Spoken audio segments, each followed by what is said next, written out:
लेते हैं हमारा जो next topic, that is reaction of metal with acids. So basically general equation reaction लिख लेते हैं अपन, that is metal plus dilute HCl gives salt plus hydrogen gas will be 1। ठीक है, अब बेसिकली जो भी हमारे जो NCERT के अंदर हमें एक टेबल दे रखी है, दैट इज ये डिफरेंट टाइप ऑफ मेटल को हमने लिया हुआ है, जिसके अंदर हमने पोटेशियम और सोडियम को एक्सक्लूड किया।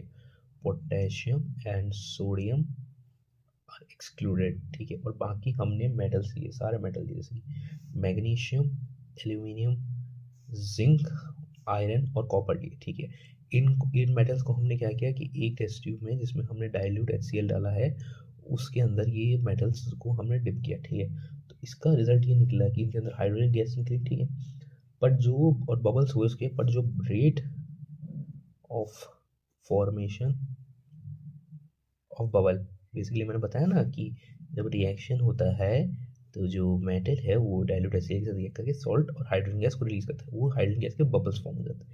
ठीक है, तो ये जो हाइड्रोजन गैस के बबल है वो बहुत फास्टेस्ट थे, किसमें was fastest in case of magnesium.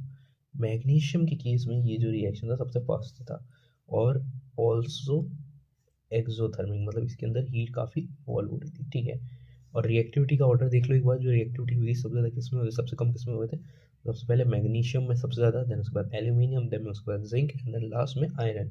ठीक है, in case of copper, copper case में कोई बबल नहीं हुआ। क्यों? क्योंकि कॉपर उतना रिएक्टिव नहीं है जो हाइड्रोजन गैस को रिप्लेस करता है, हाइड्रोजन के नीचे आता है। Copper no bubble वसीन, sorry, copper के केस में जो है ना कोई भी बबल जो है वो दिखता नहीं है। ठीक है, वो सी, इसका मतलब क्या है सी। और टेम्परेचर भी जो है वो अनचेंज था, कि टेम्परेचर में कोई चेंज नहीं है, हीट वुड भी इवॉल्व हो।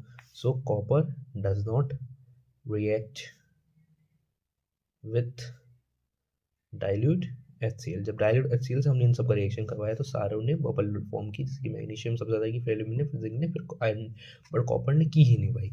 और ऑब्वियसली बताया था मैंने ये बबल किसके, ये हाइड्रोजन गैस के। क्यों? क्योंकि जब मेटल डाइल्यूट HCl के साथ या डाइल्यूट को भी एसिड के साथ जब रिएक्ट करता है, बेसिकली यहाँ पे ये एसिड है, एसिड के साथ जब रिएक्ट करता है तो भी सॉल्ट और वाटर फॉर्म वो हाइड्रोजन गैस को इवॉल्व करता है। ठीक है, दूसरा, अब इसके बाद कुछ, अच्छा हाँ, एक और हमारे यहाँ पे एक इम्पॉर्टेंट पॉइंट दिख रहा है हमारे बुक के अंदर, डेट इज जो कुछ कुछ मेटल्स होते हैं वो रिएक्ट नहीं करते, जैसे कि हाइड्रोजन